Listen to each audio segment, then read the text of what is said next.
नमस्कार दोस्तों। आज हम लोग बात करने वाले हैं केपी के अंदर जो हम फनल फार्मूला यूज़ करते हैं, जिससे कि हमारे जो प्रेडिक्शंस होते हैं वो काफ़ी प्रिसाइज हो जाते हैं। सो किस तरीके से ये मेथड काम करती है, हम उसके बारे में बात करेंगे। यहाँ पर सबसे पहले एक चीज़ ये समझते हैं कि ये फनल का कॉन्सेप्ट क्या है। जैसे आप लोगों ने देखा होगा कि जो फनल होती है वो कुछ इस तरीके के शेप में रहती है, यानी कि जिसका माउथ आपको ऊपर से बड़ा मिलता है, लेकिन धीरे धीरे करके जैसे जैसे आप नीचे चलते जाते हैं तो ये फनल जो है, ये फनल सकरी हो जाती है। अब एक सवाल ये उठता है कि क्या ये फनल फॉर्मूला आपको वैदिक में मिलता है? वैदिक एस्ट्रोलॉजी अगर हम यूज़ करते हैं तो क्या हमको इसमें ये मिलता है?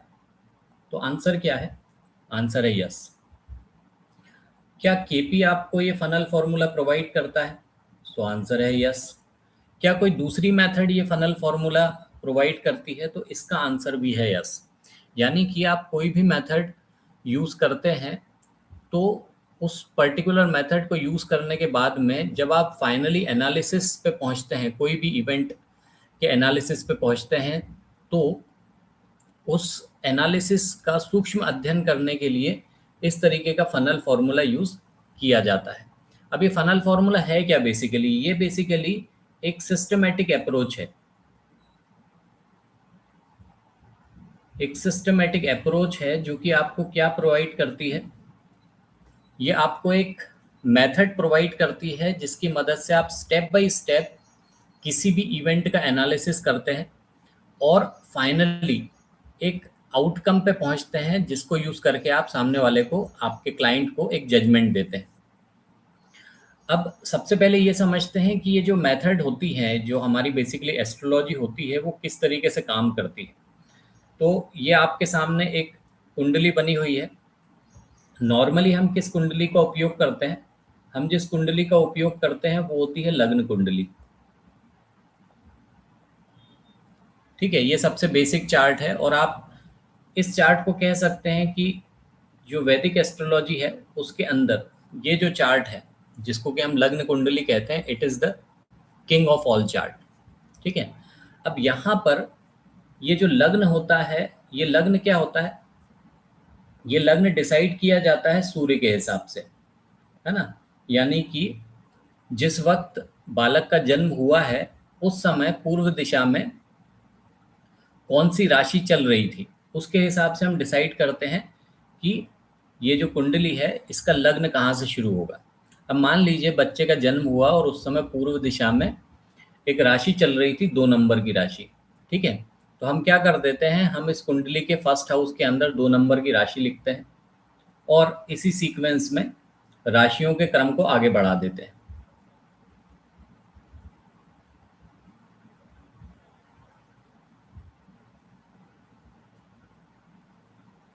ठीक है, और इस तरीके से हमारी जो कुंडली है वो बन जाती है।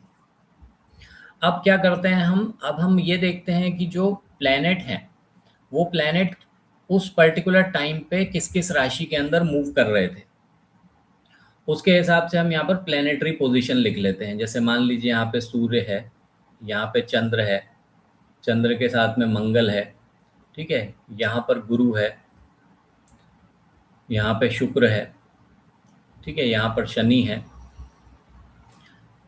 और मान लेते हैं कि यहाँ पर राहु है, और इसके ठीक 180 डिग्री अपोजिट केतु है। अब क्या होता है, मान लीजिए कोई आपसे ये पूछता है कि इस कुंडली के अंदर जो प्रोफेशन है, जो बालक है उसका प्रोफेशन है, वो प्रोफेशन किस तरीके का रहने वाला है, इस बालक को नौकरी कब मिलेगी। ठीक है, इस बालक की लाइफ में प्रमोशन के चांसेस जो हैं, अपने जो भी ये प्रोफेशन करेगा उसमें प्रमोशन के चांसेस कब आएंगे। तो आप जब इस चीज़ का एनालिसिस करने लगते हैं तो एक जो बड़ा सा माउथ यहाँ पर दिख रहा है, वो बड़ा सा माउथ क्या है, ये पूरी की पूरी कुंडली। ठीक है, लेकिन हमको क्या करना है, हमको फोकस्ड होना है उस पर्टिकुलर क्वेश्चन पे, उस पर्टिकुलर इवेंट पे जिसकी की बात की जा रही है। तो ये जो फनल फॉर्मूला होता है, ये फनल फॉर्मूला क्या करता है, हमको इस बड़े माउथ से छोटे माउथ की तरफ, छोटी ओपनिंग की तरफ लेकर जाता है, और इसी स्टेप बाय स्टेप एनालिसिस को कहा जाता है फनल फॉर्मूला। अब मान लीजिए कि आप वैदिक एस्ट्रोलॉजी यूज कर रहे हैं, तो वैदिक एस्ट्रोलॉजी में क्या ये फनल फॉर्मूला होता है? तो हमने कहा बिल्कुल होता है। अभी किस तरीके से काम करता है? अगर आप वैदिक एस्ट्रोलॉजी की बात करेंगे तो ये फनल फॉर्मूला किस तरीके से काम करेगा? अब जैसे फॉर एग्जांपल यहाँ पर आप देखिए कि हम प्रोफेशन की बात कर रहे हैं, तो प्रोफेशन के लिए कौन सा हाउस लिया जाता है? प्रोफेशन के लिए लिया जाता है 10th हाउस। ठीक है।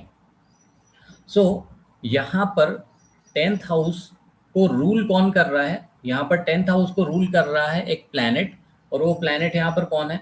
वो प्लैनेट है यहाँ पर शनि। ठीक है। अब वैदिक एस्ट्रोलॉजी की जो मेथड होती है वो क्या कहती है? वो ये कहती है कि शनि आपको इस लग्न कुंडली के अंदर यहाँ पर देखने को मिल रहा है, लेकिन क्या ये जातक की लाइफ में इसको एक अच्छा परिणाम देगा, या फिर हो सकता है कि इसके परिणाम में कुछ कमी देखने को मिले? तो इस चीज का सूक्ष्म अध्ययन करने के लिए जो वैदिक एस्ट्रोलॉजी होती है वो क्या कहती है? वो कहती है कि आपको इसके साथ में कुछ सपोर्टिंग चार्ट भी यूज करने पड़ेंगे। ठीक है। सो सबसे मेन कुंडली तो आपके पास में कौन सी है? लग्न कुंडली। सो वैदिक एस्ट्रोलॉजी क्या कहता है कि इसके साथ में आपको कुछ सपोर्टिंग चार्ट भी यूज करने पड़ेंगे। उसमें से एक सपोर्टिंग चार्ट कौन सा होगा? एक सपोर्टिंग चार्ट होगा नवमांश। ठीक है। दूसरा सपोर्टिंग चार्ट कौन सा होगा? दूसरा सपोर्टिंग चार्ट होगा D10 कुंडली, जिससे कि हम क्या देखते हैं? जिससे कि हम ये देखते हैं कि ये जो प्लैनेट है, जो यहाँ पर D1 चार्ट यानी लग्न कुंडली के अंदर आपको दशम भाव में मिल दिख रहा है, उसकी स्थिति बाकी नवांश चार्ट में और D10 चार्ट में आपको कैसी मिल रही है। क्या वाकई में ये जो शनि है, जो यहाँ पर जैसे आप देखेंगे कि शनि कहाँ पर है? अपनी राशि के अंदर बैठा हुआ है, दशम भाव में बैठा हुआ है। सो ये पोजीशन शनि की बहुत अच्छी है। ये पोजीशन क्या बताती है? ये पोजीशन ये बताती है कि शनि जो है इस जातक की लाइफ में इस जातक को काफी मेहनती बनाएगा। मतलब ये काफी मेहनत से, ईमानदारी से, अनुशासन से अपना जो प्रोफेशन है उस प्रोफेशन के अंदर ये काम करेगा। लेकिन वाकई में क्या ये पोजीशन शनि की रहने वाली है? इतना ही अच्छा प्रभाव शनि देने वाला है? इस बात को डिसाइड करने के लिए हम क्या करते हैं? हम जाते हैं नवांश कुंडली पे और वहां देखते हैं कि वहां शनि जो है उसकी पोजीशन कैसी है। फिर हम जाते हैं D10 चार्ट पे और वहां देखते हैं कि वहां पर इसकी पोजीशन कैसी है, और वहां से हम हमारा जो एनालिसिस है उस एनालिसिस को और पिन पॉइंट करते जाते हैं। क्योंकि ये जो फनल आपको यहाँ पर दिख रही है, इस फनल का जो ऊपर वाला जो माउथ है वो क्या है? एक ब्रॉड एनालिसिस है एक तरीके से। वो ब्रॉड एनालिसिस कहाँ पर मिल रहा है आपको? वो मिल रहा है आपको D1 के अंदर। लेकिन जैसे ही आप उसके साथ में D9 जोड़ देते हैं तो ये फनल क्या हो जाती है? और सक्रिय हो जाती है। क्यों? क्योंकि यहाँ से आपको शनि की और एक्यूरेट पोजीशन मिलती है, और आप ये पता लगा सकते हैं कि ये जो शनि जो प्रोफेशन हाउस को रूल कर रहा है वो एक्चुअल में इस जातक की कुंडली में कैसे काम करेगा। फिर उसके साथ में जब आप इसमें D10 और जोड़ देते हैं तो ये फनल क्या हो जाती है? और सक्रिय हो जाती है, और यहाँ से आपको शनि की फिर से एक एक्यूरेट पोजीशन मिल जाती है कि प्रोफेशन के लिए ये जो पर्टिकुलर प्लैनेट है, ये प्लैनेट इस जातक की लाइफ में कैसा प्रभाव डालने वाला है। ठीक है। सो हमने क्या करा? ये जो बड़ा सा माउथ था, वो बड़ा सा माउथ कौन सा था? वो D1 था, यानी कि आपका लग्न कुंडली। और उसके साथ में जब हमने दूसरे चार्ट मिलाने चालू कर दिए तो ये जो फनल है, ये फनल कैसी होने लगी? सक्रिय होने लगी। अब जब आप यहाँ पर इस पोजीशन पे आ जाते हैं तो फिर आप किस चीज को एनालाइज कर चुके होते हैं? आप ये एनालाइज कर चुके होते हैं कि जो शनि है, जो कि इस पर्टिकुलर जातक की लाइफ में प्रोफेशन को रूल कर रहा है, उसका पावर क्या है। ठीक है। उसका पावर क्या है? क्या वो वाकई में बहुत पावरफुल है? अगर है तो ऑब्वियस बात है कि ये जो प्लैनेट है, ये प्लैनेट इस जातक की लाइफ में बहुत अच्छा परफॉर्म करेगा, अच्छे रिजल्ट देगा। अब सवाल ये उठता है कि रिजल्ट देगा कब? सो जब इस क्वेश्चन की बात आती है कि ये रिजल्ट देगा कब, तब हम क्या करते हैं, तब हम एक सिस्टम यूज करते हैं एस्ट्रोलॉजी का, जिसको कहा जाता है दशा सिस्टम। और इस दशा सिस्टम को यूज करके हम क्या करते हैं, हम उस पर्टिकुलर टाइम को निकालते हैं जिस टाइम पर कोई पर्टिकुलर घटना होने वाली है। अब ये घटना किस चीज से रिलेटेड है, बेसिकली ये रिलेटेड है आपके प्रोफेशन से, या जो भी जातक की कुंडली आप देख रहे हो उसके प्रोफेशन से रिलेटेड है। ठीक है। फिर इसके साथ में आप क्या यूज करते हैं, और इसको पिन पॉइंट करने के लिए आप क्या यूज करते हैं, आप यूज करते हैं ट्रांजिट। ठीक है, जो कि इस पर्टिकुलर टाइम को और कंफर्म बना देता है।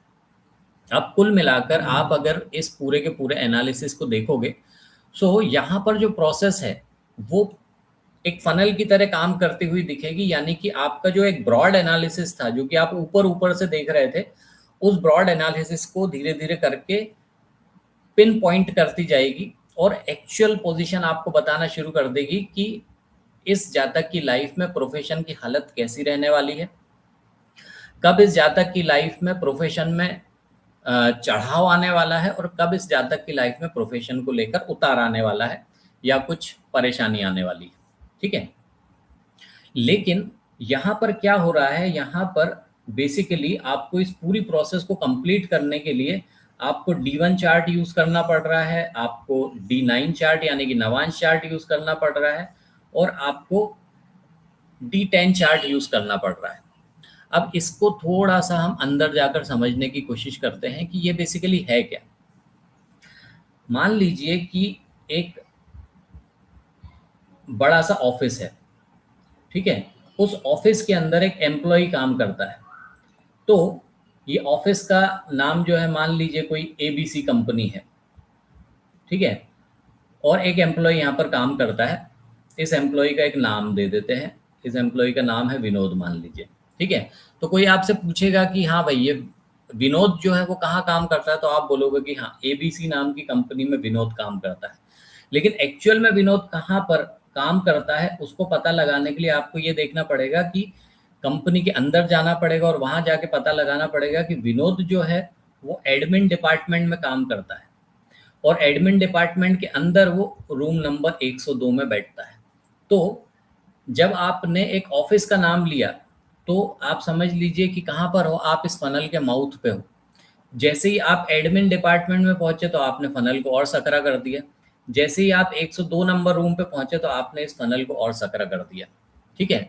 सो यहाँ से जाके आपको एग्जैक्टली ये पता लगा कि हाँ, विनोद जो है वो एडमिन डिपार्टमेंट में एक क्लैरिकल पोस्ट पे काम करता है, और कहाँ बैठता है, रूम नंबर 102 में।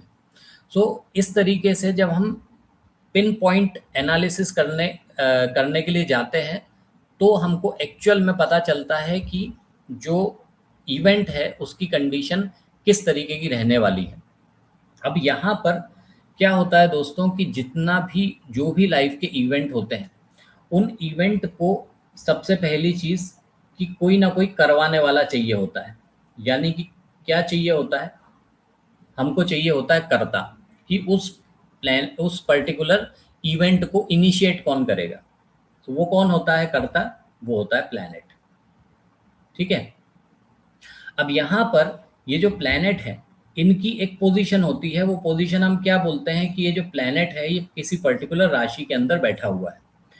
इस प्लैनेट की जो राशि है वो हमको क्या बता देती है, वो मान लीजिए ये बता देती है कि जैसे हमने बोला कि विनोद एक ऑफिस में काम करता है, तो जब हम D1 चार्ट के अंदर ये देखते हैं कि प्लैनेट एक राशि में बैठा हुआ है, तो हमको ये पता चल जाता है कि ब्रॉडली हाँ, वो उसकी एक ब्रॉड पोजीशन पता चल जाती है। लेकिन उसकी एक्चुअल पोजीशन पता करने के लिए हम लोग क्या यूज़ करते हैं, हम सपोर्टिंग चार्ट यूज़ करते हैं, जैसे कि D9 और जैसे कि D10। ठीक है। सो क्या होता है यहाँ पर, जैसे हमने ऑफिस के अंदर एडमिन, एडमिन के अंदर रूम नंबर निकाले, बिल्कुल वैसे ही जब हम इन चार्ट की मदद लेते हैं तो हमको एग्जैक्टली ये पता चल जाता है कि जो राशि ऊपर से दिख रही है वो राशि कुछ और है, लेकिन अंदर जाकर उस पर्टिकुलर प्लैनेट की पोजीशन कुछ और है। और यहीं से हम क्या अंदाज़ा लगाते हैं, यहाँ से हम ये पता लगाते हैं, अंदाज़ा नहीं लगाते, ये पता लगाते हैं कि एक्चुअल में प्लैनेट की पावर कितनी है, क्योंकि जब आपको पावर पता चलेगी प्लैनेट की तब जाके आपको ये पता चलेगा कि वो प्लैनेट उस इवेंट को एग्जीक्यूट करवा भी सकता है या नहीं करवा सकता। और इसी चीज़ को कहा जाता है माइक्रोस्कोपिक एनालिसिस।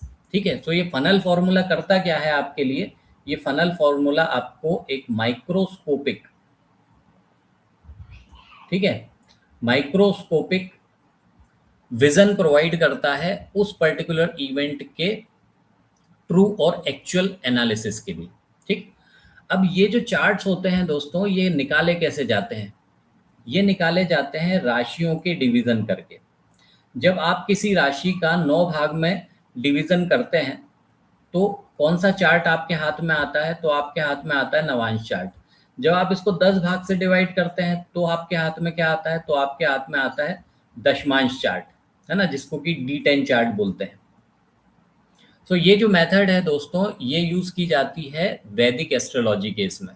तो अगर आपने वैदिक एस्ट्रोलॉजी पढ़ी है तो आपको अंदाज़ा होगा कि इस तरीके से जो प्लैनेट की एक्चुअल पोजीशन निकाली जाती है।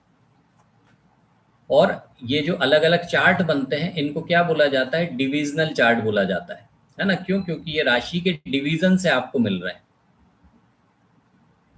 ठीक है, डिविजनल चार्ट, क्योंकि आपने क्या करा? राशि को डिवाइड करा और आपने ये सारे के सारे चार्ट्स जो है वो निकाल लिए। ठीक है, अब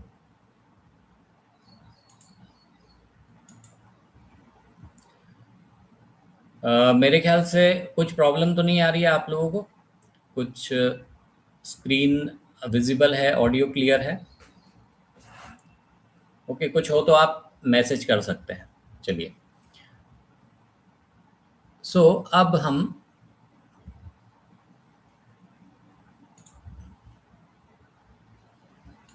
अब हम आते हैं एक दूसरे सिस्टम पे जो कि बहुत ज़्यादा पॉपुलरली यूज़ किया जाता है। और वो सिस्टम कौन सा है? वो सिस्टम है केपी सिस्टम।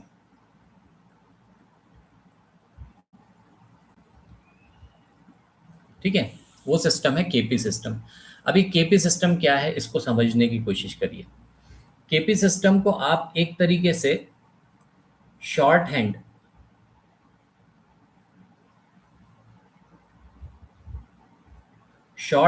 ऑफ वैदिक बोल सकते हैं। ठीक है, शॉर्ट हैंड ऑफ वैदिक। शॉर्ट हैंड समझते हैं आप लोग? जैसे एक स्टेनोग्राफर होते हैं ऑफिस के अंदर, जो क्या करते हैं, उनके जो बॉस होते हैं वो उनको बहुत जल्दी जल्दी बहुत सारे डिक्टेशन देते हैं और वो इतना फास्ट डिक्टेशन जल्दी से नोट कर पाए इसके लिए वो एक लैंग्वेज यूज़ करते हैं जिसको कि शॉर्ट हैंड बोला जाता है। यानी कि बड़े बड़े सेंटेंसेस को कुछ छोटे छोटे सिंबल्स के अंदर लिख लेना। इससे क्या होता है? इससे काम जो है वो फास्ट हो जाता है। ठीक, तो केपी एस्ट्रोलॉजी यही काम करती है। जैसे अभी हमने एक एग्जांपल देखा कि हमने क्या करा, एनालिसिस को माइक्रोस्कोपिक बनाने के लिए हमने अलग अलग डिविजनल चार्ट यूज करे। अब होगा क्या? आप इतने सारे चार्ट जब आपके सामने खुल खुल जाएंगे तो आपको क्या करना पड़ेगा? सारे चार्ट को रीड करना पड़ेगा, टाइम देना पड़ेगा, है ना? और हो सकता है उस पूरे पूरे एनालिसिस में आप कंफ्यूज भी होने लगो। सो केपी एस्ट्रोलॉजी या केपी सिस्टम क्या करता है? इस पूरे के पूरे एनालिसिस को और ज्यादा पिन पॉइंट कर देता है। ठीक है, और इतना ज़्यादा पिन पॉइंट कर देता है कि आप किसी इवेंट के मिनट तक के लेवल पे जाकर प्रिडिक्शंस कर सकते हैं। ठीक है, अब यहाँ पर जब केपी जो सिस्टम है ये किसने लॉन्च किया था? ये कृष्ण मूर्ति जी जो हैं उन्होंने इस सिस्टम को लॉन्च किया था। इस सिस्टम को बेसिकली इन्वेंट किया था। और ये जो सिस्टम होता है इस सिस्टम को क्या कहा जाता है? इस सिस्टम को स्टेलर सिस्टम कहा जाता है। ठीक है, स्टेलर मतलब कि इसको कहा जाता है नक्षत्र ज्योतिष।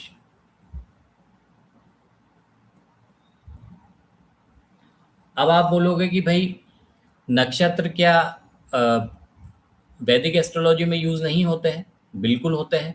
वहां से ही इस जो नक्षत्र ज्योतिष का जो कॉन्सेप्ट है उसको एक नए तरीके से बेसिकली रिप्रेजेंट किया गया है कृष्ण मूर्ति जी की कृष्ण मूर्ति जी के द्वारा। लेकिन लेकिन यहाँ पर जो मेन चीज़ है फोकस करने वाली या ध्यान देने वाली वो क्या है कि उन्होंने किस चीज़ को सबसे ज़्यादा तवज्जो दी है, किस चीज़ पे सबसे ज़्यादा ध्यान दिया है? उन्होंने ध्यान दिया है नक्षत्रों पे। जो वैदिक ज्योतिष होती है वो बेसिकली राशि आधारित मानी जाती है, लेकिन अगर आप केपी एस्ट्रोलॉजी पे चले जाते हैं तो ये बेसिकली नक्षत्र बेस्ड ज्योतिष कहलाती है। यानी कि कोई भी इवेंट, आप ये समझ लीजिए कि आपकी पूरी पूरी लाइफ जो गवर्न हो रही है, जो चल रही है, उसके पीछे जो काम कर रहे हैं वो कौन है? वो प्लैनेट्स हैं। आपका जन्म हुआ है और आप जो भी काम कर रहे हो, सो बेसिकली आपको लगता होगा कि आप काम कर रहे हो, लेकिन आपसे काम करवाया जा रहा है। और वो काम कौन करवा रहे हैं? वो काम करवा रहे हैं प्लैनेट। सो जितने भी 9 प्लैनेट हम लोग एस्ट्रोलॉजी में पढ़ते हैं, यही 9 प्लैनेट होते हैं जो आपकी पूरी पूरी लाइफ को गवर्न करते हैं। यही आपको पढ़ाते हैं, यही आपको नौकरी दिलवाते हैं, यही आपका जन्म करवाते हैं, यही आपकी मृत्यु भी कराते हैं। सारा का सारा काम इनका होता है। ठीक है। लेकिन ये प्लैनेट क्या करने वाले हैं और किस तरीके से करने वाले हैं, इसको पता लगाने की अलग अलग मेथड्स होती हैं, है ना। जैसे आपने पाराशरी मेथड का नाम सुना है, आपने जेमिनी मेथड का नाम सुना है। बिल्कुल उसी तरीके से एक मेथड है जो कि केपी एस्ट्रोलॉजी है। सो सारी की सारी मेथड काम वही करती हैं, लेकिन सबके काम करने के तरीके अलग अलग होते हैं।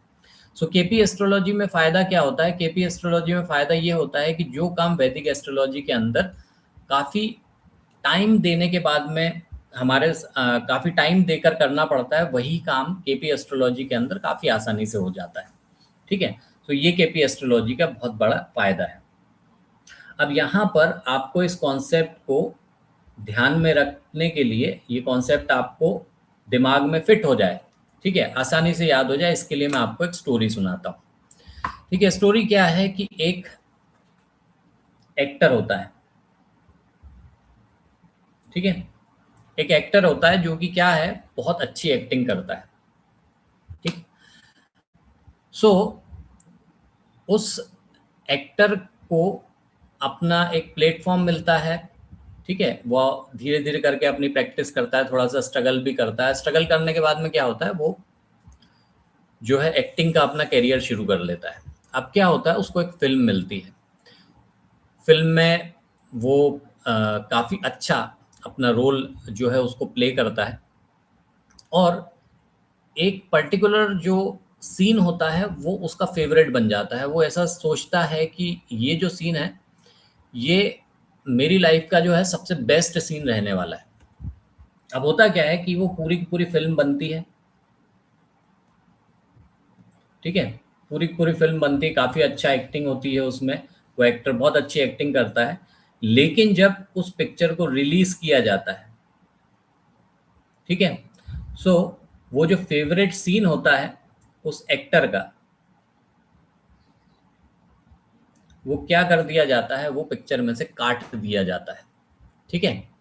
सो एक्टर बहुत अच्छा था, उसने काम पूरी फिल्म में बहुत अच्छा करा। ठीक है।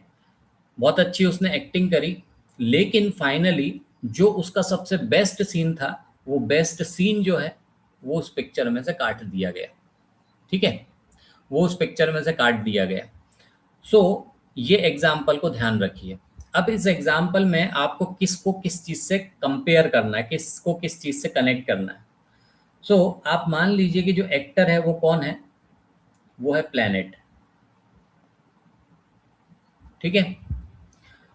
उसकी जो एक्टिंग है, यहाँ पर थोड़ा सा मैं इसको ऊपर कर देता हूँ। ठीक है। यहाँ पर मैं सबसे पहले लिखता हूँ एक्टर, फिर उसके बाद मैं लिखता हूँ एक्टिंग, और फिर लिखता हूँ यहाँ पर रिलीज। ठीक है। सो एक्टर कौन है? बेसिकली एक्टर है प्लैनेट। ठीक है। वो कैसी एक्टिंग करेगा ये कौन डिसाइड करेगा? ये डिसाइड करेगा नक्षत्र। ठीक है। और जो फाइनल रिलीज होगा, या जो बेसिकली रिलीज होने के बाद में पिक्चर की जो कंडीशन होगी कि पिक्चर चलेगी या नहीं चलेगी, ठीक है, वो भी कौन डिसाइड करेगा?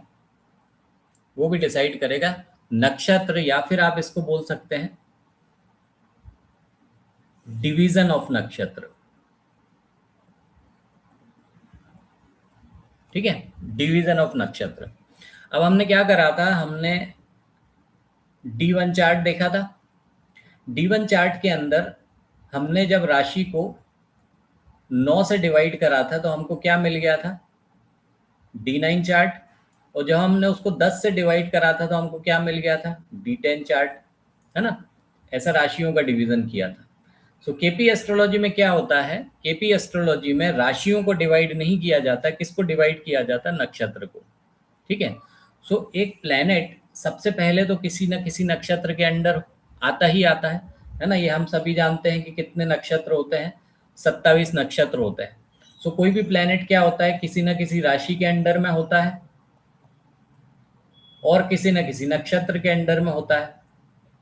सो जैसे राशियों का डिवीजन करके ये डिविजनल चार्ट्स बनाए गए हैं, बिल्कुल वैसे ही नक्षत्रों का जब डिवीजन किया जाता है तो नक्षत्रों का जो डिवीजन है वो क्या क्रिएट करता है, वो क्रिएट करता है सबलॉर्ड। ठीक है। सो कोई भी प्लैनेट होगा, सो केपी एस्ट्रोलॉजी में किस तरीके से देखेंगे कि प्लैनेट है, वो प्लैनेट किसी न किसी नक्षत्र लॉर्ड के अंडर में है और किसी न किसी सब लॉर्ड के अंडर में है। तो जब हम नक्षत्रों को 9 से डिवाइड कर देते हैं, 9 भाग से डिवाइड कर देते हैं तो क्या मिल जाते हैं, आपको सब लॉर्ड मिल जाते हैं। फिर जब आप सब लॉर्ड को भी 9 भाग से डिवाइड कर देते हैं तो क्या मिल जाते हैं, सब लॉर्ड मिल जाते हैं। और इस तरीके से ये जो डिवीजन है, ये डिवीजन आगे चलता रहता है। ठीक है।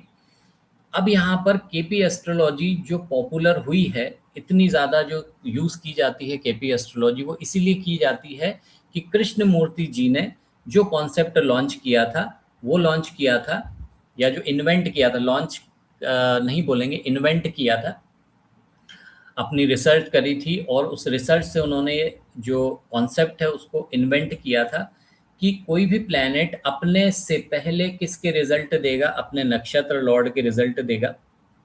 लेकिन जो भी इवेंट हो रहा है उस इवेंट की जो क्वालिटी है, ठीक है, वो कौन डिसाइड करेगा, वो डिसाइड करेगा सब लॉर्ड।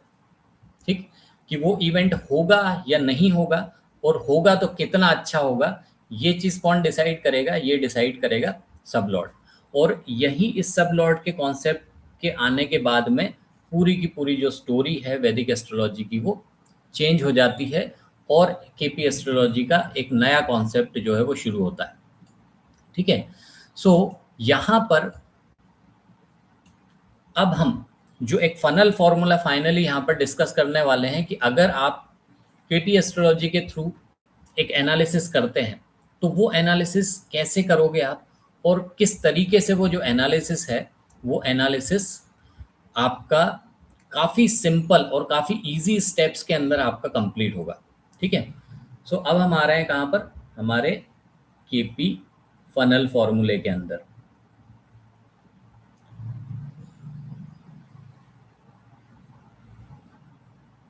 ठीक। तो आपको क्या करना है, सबसे पहली चीज, जो भी बात की जा रही है सबसे पहले तो उस पर फोकस करिए। ठीक है। पूरी कुंडली कभी भी नहीं देखनी है, पूरी कुंडली के ऊपर ध्यान नहीं रखना है। आपको क्या करना है, किस बारे में बात की जा रही है, सिर्फ उस इवेंट पे फोकस करना है। मान लीजिए कि बात की जा रही है एजुकेशन के बारे में, तो इवेंट क्या हो गया, इवेंट हो गया एजुकेशन। ठीक है। अब यहां पर जो इवेंट है, उस इवेंट को आपको क्या करना है, उस इवेंट को आपको सबसे पहले 2 भागों में तोड़ लेना है। ठीक। सबसे पहला आपको ये देखना है कि जनरल कंडीशंस क्या है। ठीक है। और वो इवेंट कब एग्जीक्यूट होगा। ठीक है। वो इवेंट कब एग्जीक्यूट होगा। जनरल कंडीशन में आपको क्या देखना है, जनरल कंडीशन में आपको 2 चीजें देखनी है। सबसे पहली कि इस इवेंट को एग्जीक्यूट करने के लिए कौन सा प्राइमरी हाउस पार्टिसिपेट करने वाला है। ठीक है। प्लस दूसरी चीज आपको क्या देखनी है, इस इवेंट को एग्जीक्यूट करने के लिए कौन सा सेकेंडरी हाउस, कौन से सेकेंडरी हाउसेस, हाउस नहीं हाउसेस, इस प्राइमरी हाउस को सपोर्ट करने वाले हैं। ठीक है, इसको आप सेकेंडरी हाउस भी बोल सकते हैं या फिर इसको आप सपोर्टिंग हाउस भी बोल सकते हैं। ठीक है, सो यहां पर कुल मिलाकर एक चीज समझने वाली है जो केपी एस्ट्रोलॉजी हमको बताती है कि जो इवेंट है वो इवेंट कभी भी एक सिंगल हाउस की मदद से एग्जीक्यूट नहीं होता है। ठीक है, कोई भी इवेंट को एग्जीक्यूट होने के लिए एक से ज़्यादा हाउसेस की ज़रूरत पड़ती है। जैसे फॉर एग्जांपल आप कहते हो कि आप जॉब करते हो, ठीक है, और वहाँ से आप क्या करते हो, आप कुछ अर्निंग करते हो, आप पैसा कमाते हो वहाँ से। ठीक है, सो ये जो पैसा कमाना है ये क्या सिर्फ आपका जॉब की मदद से आ रहा है? नहीं, आपका इस पैसा कमाने में केवल आप इन्वॉल्व नहीं हो, आपका एम्प्लॉयर भी इन्वॉल्व है। अगर एम्प्लॉयर ही नहीं होगा तो जॉब कहाँ से मिलेगा, है ना, और जॉब नहीं मिलेगा तो पैसा भी नहीं कमा पाओगे। यानी कि कोई भी एक इवेंट जब होता है तो उस इवेंट के साथ में उस इवेंट को सपोर्ट करने के लिए दूसरी जो इवेंट है या जो घटनाएं हैं वो भी जुड़ी हुई होती है। ठीक है, और यही पर जो है बेसिकली केपी एस्ट्रोलॉजी काफ़ी अच्छे तौर पे फोकस करती है। सो बेसिकली क्या होता है कि जो आप बोलोगे कि मैरिज होगी तो भाई मैरिज होगी तो परिवार भी तो बढ़ेगा आपका। यानी कि मैरिज अगर आप 7th हाउस से देख रहे हो तो परिवार भी आपको देखना पड़ेगा कि आपका परिवार बढ़ गया। यानी कि 7th हाउस जो है वो सेकंड के साथ में इंटरलिंक होना चाहिए। ठीक है, सो यही केपी एस्ट्रोलॉजी कहता है कि कोई एक हाउस जो है वो अकेला सक्षम नहीं है किसी इवेंट को एग्जीक्यूट कराने के लिए, उसके साथ में सपोर्टिंग हाउस का होना भी ज़रूरी है। ठीक है, इसीलिए केपी एस्ट्रोलॉजी के अंदर क्या आ जाती है, ग्रुप ऑफ हाउसेस की जो थ्योरी है वो आ जाती है। अब हम क्या करते हैं, अब हम आते हैं इसके सेकंड पार्ट पे। जब हम पहले जनरल कंडीशन देख लेते हैं कि हाँ भाई कौन कौन से हाउसेस इन्वॉल्व होने वाले हैं, पहले तो उनको आइडेंटिफाई कर लीजिए और फिर किस पे आइए, प्राइमरी हाउस पे फोकस करिए। अब आप क्या करेंगे, अब आप आ जाएंगे सेकंड वाले पार्ट पे जहां लिखा हुआ टाइमिंग, और यहाँ पे आपको क्या करना पड़ेगा, यहाँ आप सबसे पहले क्या चेक करोगे कि प्रॉमिस है या नहीं है। ठीक है, क्वेश्चन आया कि क्या मेरा बच्चा अच्छी पढ़ाई करेगा, तो आप सबसे पहले क्या चेक करोगे, सबसे पहले ये चेक करोगे कि अच्छी पढ़ाई का प्रॉमिस है भी या नहीं है। ठीक है, सो यहाँ से ये आपकी फर्स्ट स्टेप है, यहाँ से आप चालू करोगे। अगर आपने देखा कि अच्छी पढ़ाई का प्रॉमिस नहीं है, ठीक है, जो अच्छी पढ़ाई के लिए जो कॉम्बिनेशन बनते हैं, प्राइमरी हाउस कौन सा होता है, 4th होता है, साथ में आपको सपोर्ट किसके मिलने चाहिए, 9 के मिलने चाहिए, 11 के मिलने चाहिए। ठीक है, सो अगर ये सपोर्ट आपको नहीं मिल रहे हैं पढ़ाई में तो आपका प्रॉमिस नहीं बन रहा है।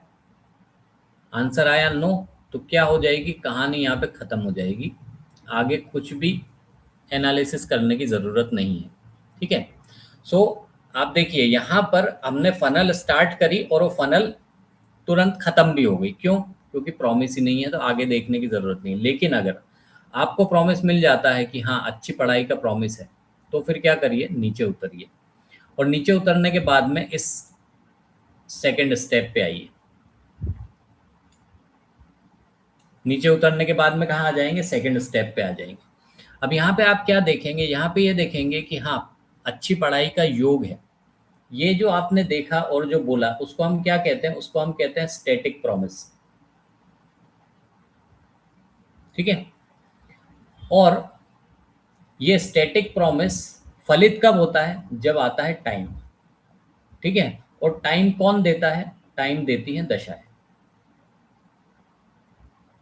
ठीक है, कौन सा पैटर्न यूज किया जाता है दशा के लिए, विमशोत्तरी, विमशोत्तरी सिस्टम यूज किया जाता है टाइम देखने के लिए कि किस प्लेनेट का टाइम कब आने वाला है। सो यहाँ पर हमको क्या देखना पड़ती है, हमको 4 चीजें देखनी पड़ती है, दशा, भुक्ति, अंतरा, सूक्ष्म। ठीक है, दशा कौन सी चल रही है, दशा के अंदर भुक्ति कौन सी चल रही है, भुक्ति के अंदर अंतरा कौन सा चल रहा है, और अंतरा के अंदर सूक्ष्म को दशा किसकी, कौन से प्लेनेट की चल रही है। सो ये DBAS, है ना, इस फॉर्मूले को ध्यान रखिए। सो आपको क्या देखना पड़ेगा कि फेवरेबल जो प्लैनेट हैं जो कि इन हाउसेस को दे रहे हैं, इन हाउसेस को शो कर रहे हैं, उन प्लैनेट का टाइम कब आने वाला है, मतलब किस दशा के अंदर कौन सी फेवरेबल भुक्ति आने वाली है, यानी कौन सा ऐसा प्लैनेट आने वाला है जो कि इस भुक्ति पीरियड को रूल करेगा और जो इन हाउसेस को, इवेंट को एग्जीक्यूट करने वाले हाउसेस को सपोर्ट करेगा। भुक्ति के अंदर कौन सा फेवरेबल अंतरा आएगा और अंतरा के अंदर कौन सा फेवरेबल सूक्ष्म आएगा। ठीक है, अब ये जब आपने दशा पहचान ली तो फिर आपको क्या करना पड़ेगा, फिर आपको इन दशाओं को, ये भी जो भी आपने आप अभी दशा भुक्ति अंतरा का पीरियड आपने देख लिया, इसको क्या कर दीजिए, फिक्स कर दीजिए। ठीक है, फिक्स करने के बाद में आप क्या करोगे, इनको फिक्स करने के बाद में आप किस पे आओगे, फिर आओगे आप ट्रांजिट पे।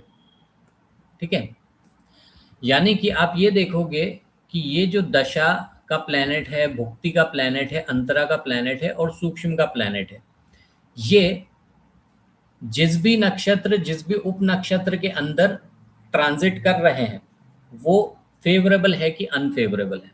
ठीक है, तो आप क्या करोगे, इस ट्रांजिट को पता लगाओगे कि कब ये जो प्लैनेट हैं ये फेवरेबल ट्रांजिट, फेवरेबल गोचर के अंदर मूव कर रहे हैं। फिर आप क्या करोगे, फिर आप आओगे एक और ट्रांजिट देखोगे। किस चीज का ट्रांजिट देखोगे, सन का या मून का ट्रांजिट। किस चीज का पता लगाने के लिए कि वो जो इवेंट है वो किस महीने में और किस दिन में एग्जीक्यूट होने वाला है। ठीक है, और जब आपको ये पता लग जाएगा तो फिर आप क्या करोगे, फिर आप अपना फाइनली जो भी आपका जजमेंट है उस जजमेंट को आप डिलीवर कर दोगे। ठीक है, और जैसे ही जजमेंट डिलीवर होगा तो क्या हो जाएगा, ये कहानी खत्म, है ना। आपको जो इवेंट दिया गया था और उस इवेंट पे आपको जो प्रिडिक्शन देना था, जजमेंट यानी कि प्रिडिक्शन, जो भी आपको प्रिडिक्शन देना था वो प्रिडिक्शन क्या हुआ, आपने दे दिया।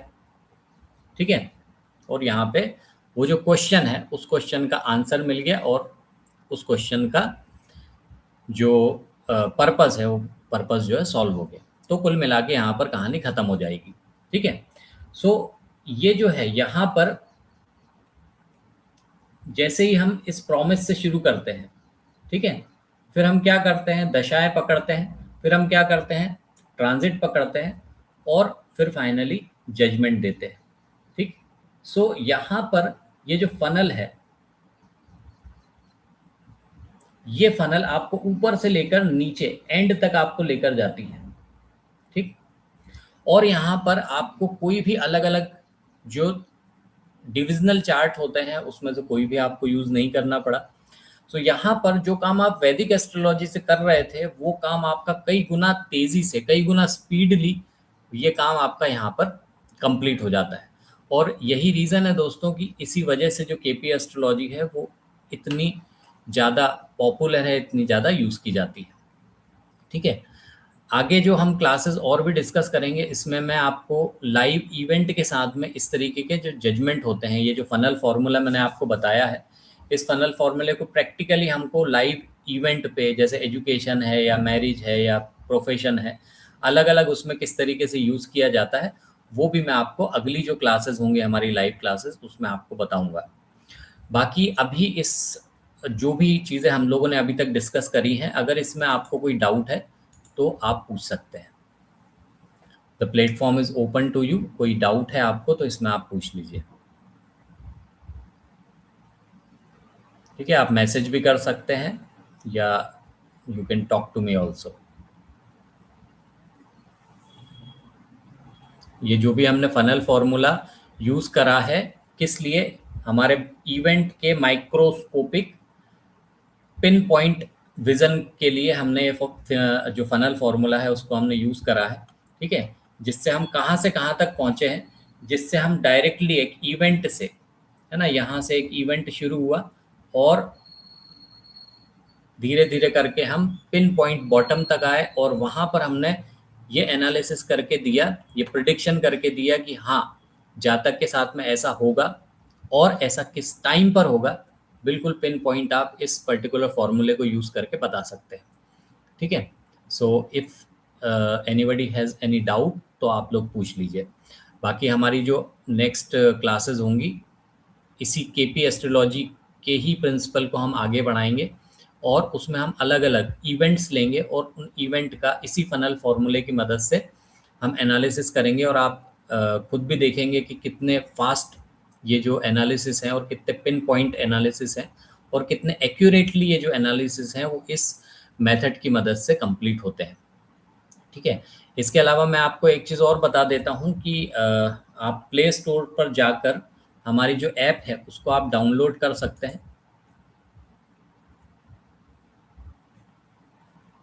आप प्ले स्टोर पे कॉस्मिक डिकोड जो हमारे चैनल का नाम है उस ऐप को आप सर्च करेंगे, वो ऐप आपको मिल जाएगी, आप डाउनलोड कर लीजिए। और जो केपी एस्ट्रोलॉजी की जो लाइव क्लासेस हैं